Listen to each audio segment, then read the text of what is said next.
Give a round of applause for April.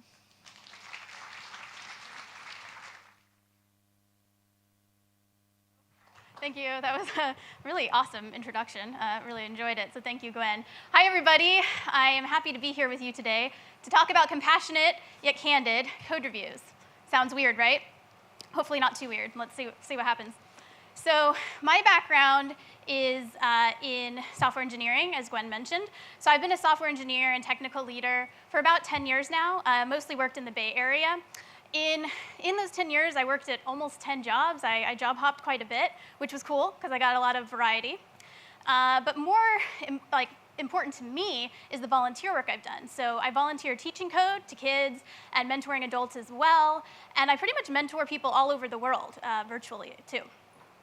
So I noticed something sad, though, in all of this experience. As much as I had fun in tech, I also made kind of a sad observation, which is that there's a lot of suffering in software.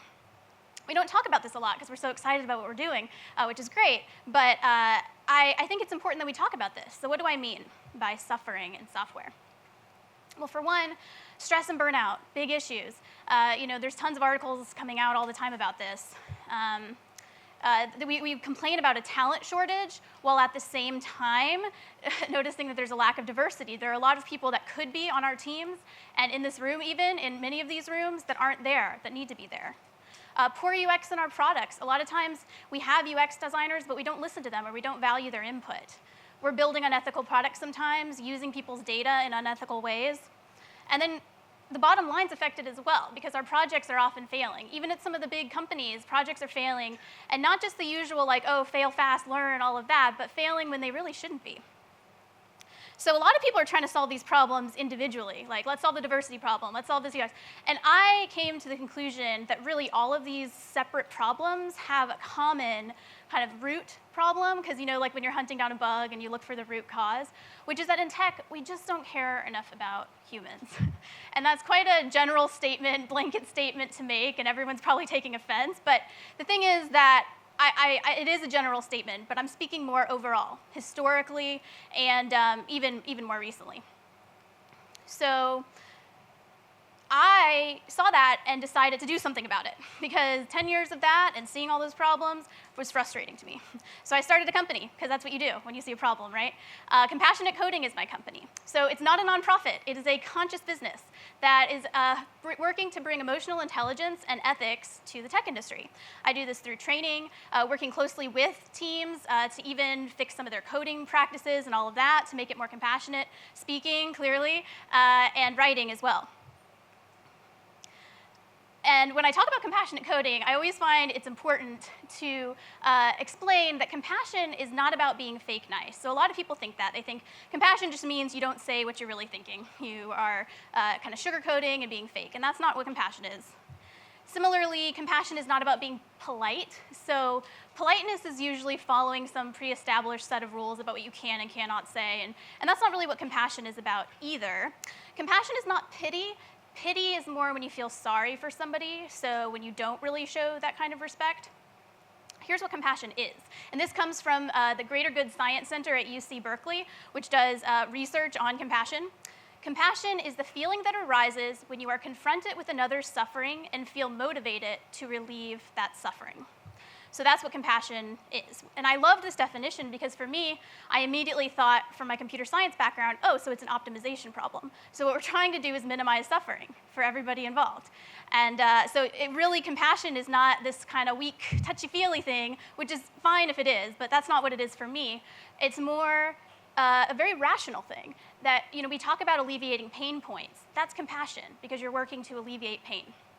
So for me, I discovered compassion through going vegan, which I did 2 years ago, because being vegan is about having compassion for all beings. By the way, while you're in town, check out Blossom du Jour. It's really walkable from here, really delicious. And so I expanded that to tech. I was like, okay, I became vegan. I was compassionate towards animals. I was like, how about being compassionate towards people I'm working with and getting them to be compassionate to each other as well? And it's important to note that this, again, it's not just touchy-feely stuff here. Compassion is good for the bottom line. Now, I mean, I can just put up a slide saying that, but there's actually some evidence here. So there's a great book called Awakening Compassion at Work, where the authors share a wealth of research about why compassion is good for business. Here's one quote. They reference a study, and they found that the compassionate business units exhibited better financial performance, and these units realized higher employee and customer retention.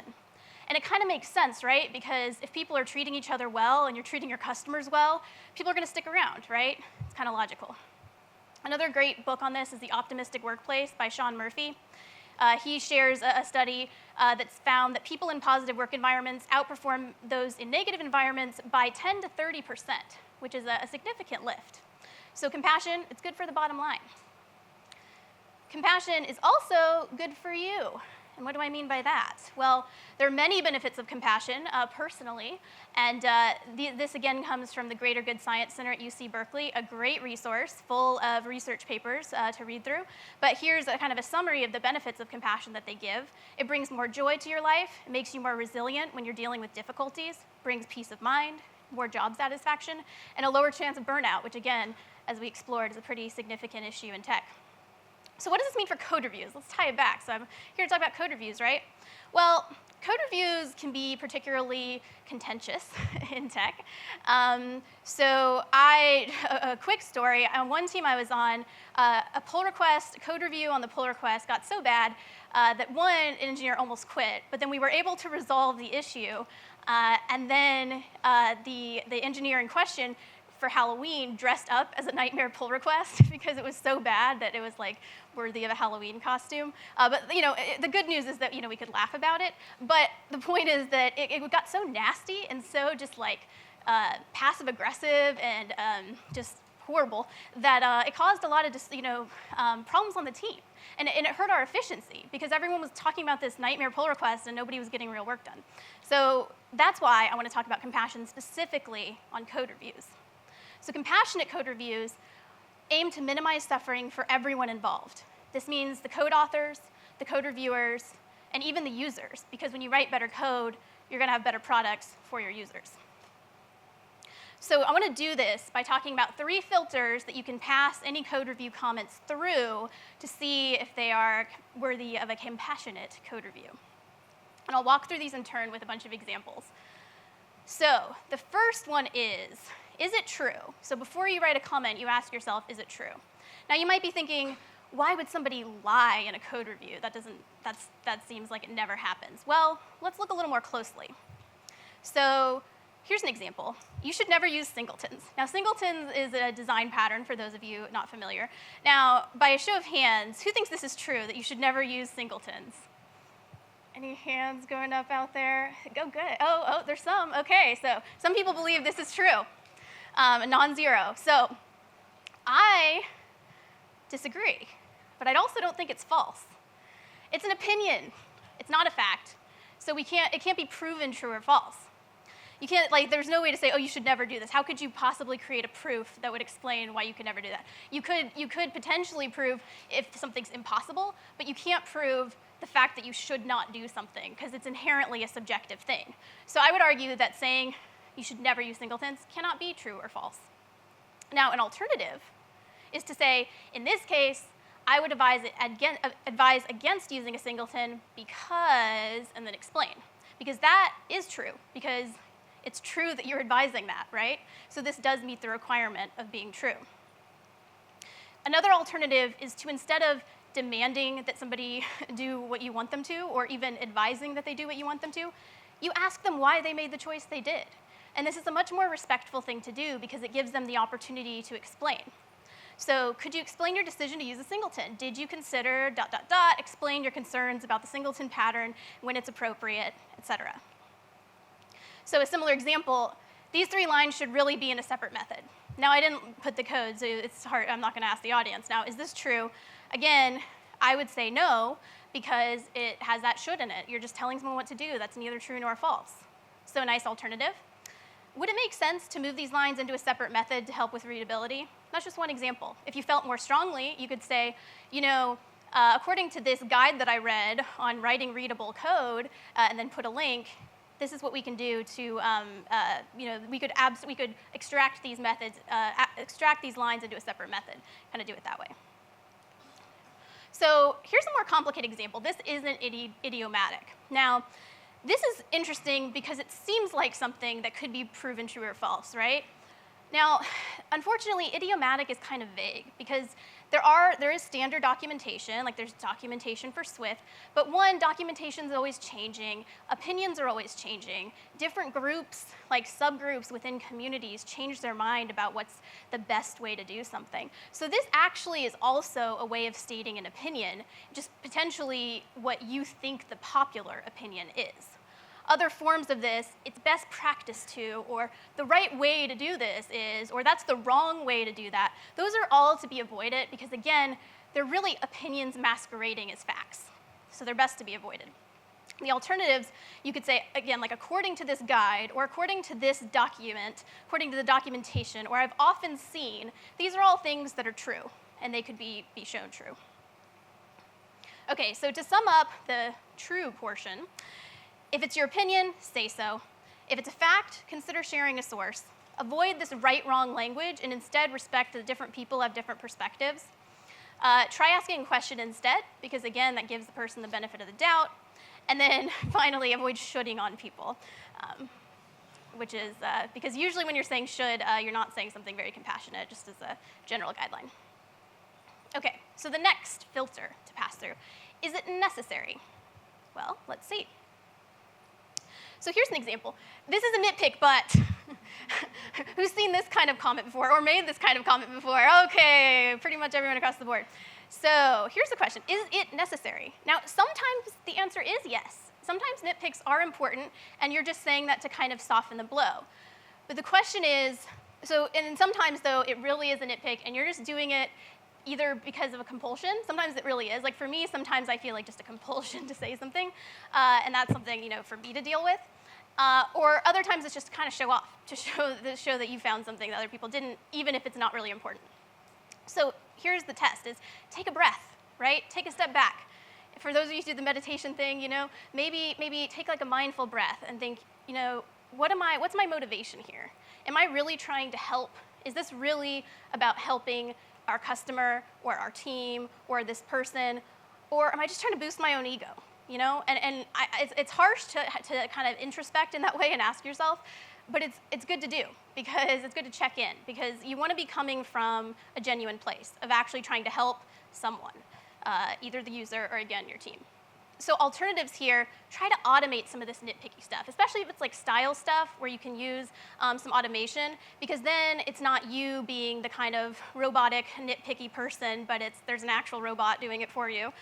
Or mention it privately, because maybe it's something that's worthy of just like, oh, hey, I didn't put this in the review, but blah, blah, blah, blah, blah, because maybe that will help the person, especially if it's a small issue that you don't think other people need to know about. You don't need to do it in public. And then other alternative is to ignore it, because sometimes it's really not necessary to comment on. So that's about nitpicks. So another question for the is it necessary category. This code makes me cringe, but I see why you did it this way. Now, in theory, this is showing empathy, right? I understand where you're coming from. I see why you did it this way. But is it necessary to say this? Is it helping anybody? Or is it just kind of showing, I know better than this, and I just want everyone to know that I know better than this? And that's really what you're saying here. So here's another example. This is fine, but we should really rewrite this whole module, right? Now, maybe, again, maybe this is necessary, because maybe you actually should be rewriting, maybe it's actually a good idea to rewrite this whole module. But is that something that's necessary to put in this code review? I would say no. I would say instead raise the issue with the team through the appropriate channel. Maybe that means creating a ticket, depending on your process. Maybe that means having a chat. Maybe it means like bringing it up in stand-up, just depending on your process. But the point is, it probably doesn't need to go in this person's review when they've just changed some small portion of the code, and you're saying, well, you need to rewrite this whole thing, but this is fine for now. It's just not necessary to put that in the code review itself, and it can kind of hurt somebody who isn't responsible for the whole module, right? The ownership is shared of the whole module. So to sum up the is it necessary filter, be careful with the nitpicks, really think carefully about them. Like, I would almost say, if you find yourself saying this is a nitpick, probably either decide that it's not actually a nitpick and it's important and then phrase it as such, or again, take it offline or something, because so just try to avoid that. Check in with your motivations, take that breath, and then choose the right channel. Like I said, sometimes it makes sense to take it offline because, as much as we might want to talk about egoless programming, we all have egos because we're human beings, and so if we can help protect other people's egos by talking to them privately, then that's a compassionate act right there. So the third filter, is it kind? And everyone's like, oh, is it kind? Okay, so we're going to be back to the fake nice thing. So before I get into this, I have to state a disclaimer, which is that I used to be kind of a jerk. Anybody who follows me on Twitter probably knows this, not because I'm a jerk on Twitter, but because I've tweeted about this article that I wrote before. So I wrote this article about how I feel like I used to be kind of a jerk programmer. I used to think that all that was important was the, quote, technical side of things. I thought I could be overly direct with people, and if they got upset or even cried, then that was their fault, because it's not my job to worry about their emotions, and besides, I'm an engineer, so I deserve to be able to do whatever I want to do. I also felt the need to prove I was the smartest in the room all the time. I feel like a lot of us feel that pressure. So although I do think I was kind of a jerk, I also feel compassion for my past jerky self, because I feel like there was a lot of pressure to be a jerk. But while I was a jerk, one thing I thought was that being kind meant sugarcoating things, right? And I just want to say right now that that's not really what kindness is about. Being kind actually is ultimately more efficient because you avoid triggering someone's defensive threat response. And again, I think about all this stuff very logically, like I mentioned. So what I mean by that is when you are criticizing somebody, their built-in human response in the amygdala is that fight or flight kind of thing, right? It's like, oh, I need to defend myself, someone's attacking me. And they're gonna picture you as like this lion attacking them, and they feel the need to defend themselves, right? That's what happens when you directly criticize people. So, then you're not gonna have a productive discussion. So rather than fall into that trap, I would say it makes more sense to approach it with compassion. So now, here's an interesting example. I have to get closer because this is kind of small. The above code is bleep, and it generates bleep code. It looks bad, and there's no reason for it. The code could easily have been done with just a single and understandable conditional. I really see no reason for this kind of complete idiotic bleep. So this comes from a Linux mailing list, and it was written by, probably you can guess, Linus Torvalds. So not necessarily my role model when it comes to code reviews. But here's the question. So is it kind? Well, in this case, I think it's kind of clear, right?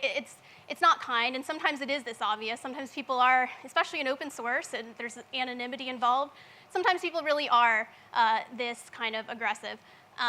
But in some sense, there is some kindness there, believe it or not, because when he writes that, he's trying to protect someone, right? He believes it's so important that he needs to use this kind of technique to get across his points. And I'm just saying it's important that he cares, but that he can approach it in a different way. So here's an alternative. When you feel this passionate, you can say, did you consider using a singular conditional like this? And then give the example. I think that would make it easier for people to understand, right? And if you need to, you can say, you can use words like I'm concerned or whatnot to help emphasize it, like use techniques like that. But you don't need to use swear words, and you don't need to insult people by calling them idiotic. And that was part of a long diatribe that he went on about this. And there's many examples like that.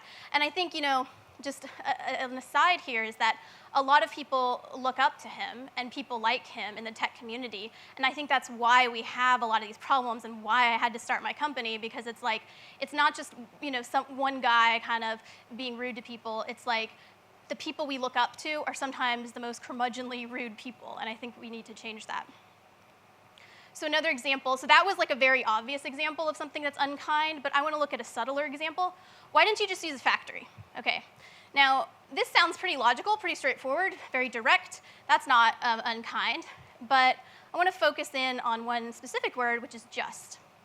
Now, some people are gonna, probably thinking, oh, you're just being too sensitive. You are just being too sensitive. But I would say that just is a very powerful word because it implies that whatever you're about to say is so simple or so obvious that the person should have just seen it, all right? And so it can make people feel self-conscious and feel like they're being shamed. And so it's really not the kindest way to phrase something.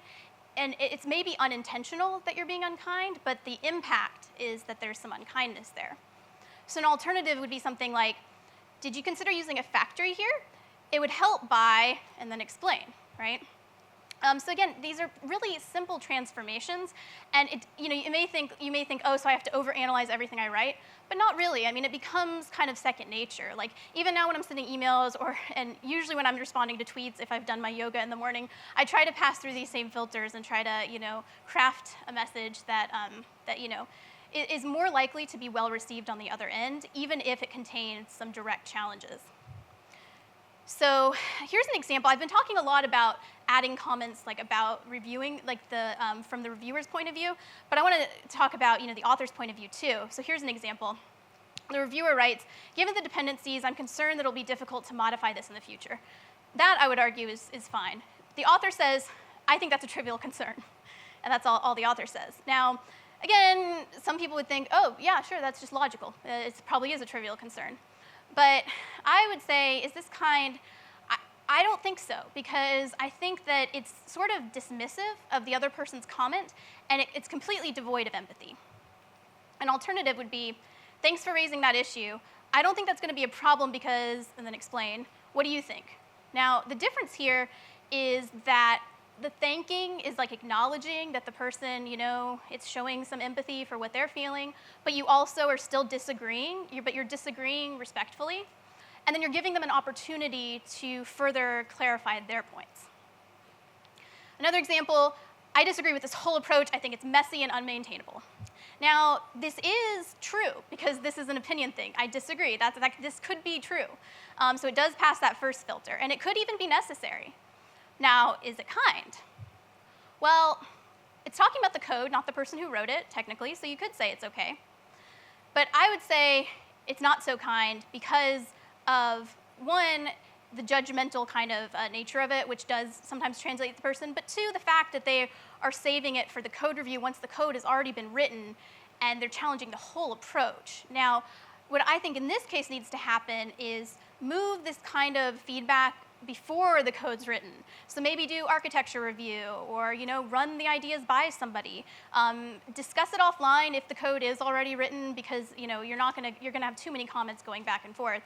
Or pair program. There's a magical thing where it's never one person coding in a basement somewhere, it's two people coding in a basement somewhere. And so at least they have each other to share feedback. So I would say it's kind to help people improve, absolutely. It's not kind to shame them in the process. So that to sum up the is it kind, take a breath, avoid the insults and the shaming. Remember that you're dealing with human beings, and human beings who have shared goals with you. You want to produce good code, you want to produce products to help people. Assume competence and seek to understand, meaning don't assume the person's an idiot. Think, oh, they probably had some reason that they did it that way. Let me try to find out what that reason was. Choose the right medium. Sometimes it's going to be in person, maybe a video chat. Escalate to whatever is necessary given the state of things. And also, don't forget to offer gratitude, because a lot of times, the code is mostly really, really good, and you just have a few pieces of feedback. So don't forget to acknowledge what's going well. So the 3 filters for compassionate code reviews: is it true? Is it necessary? Is it kind? And with these, I think we can make great efforts towards, when people hear about my company, they say, isn't compassionate coding an oxymoron? They say this because there's articles like this saying programmers are having a huge debate over whether they have to treat each other respectfully. Our communities are currently characterized by these types of things. I think we can move them to be characterized by these sorts of things: humility, inclusion, cooperation, learning, and being a mentor. Because I would love, love, love if instead of people asking me, isn't compassionate coding an oxymoron, I would love if we could make compassionate coding redundant. Better than that, I would love if I could just close it down, because then I can just go to the beach all the time. And so if we make progress here, then I would be out of a job, and I would love that. So my invitation to you is to plant seeds of compassion in your code base and in your community, because that's all we can do, is try to change things one thing at a time. Thank you very much. Here's my information. Come get a sticker. I remember to mention them this time, so find me, and I have compassionate coding stickers. Thank you very much.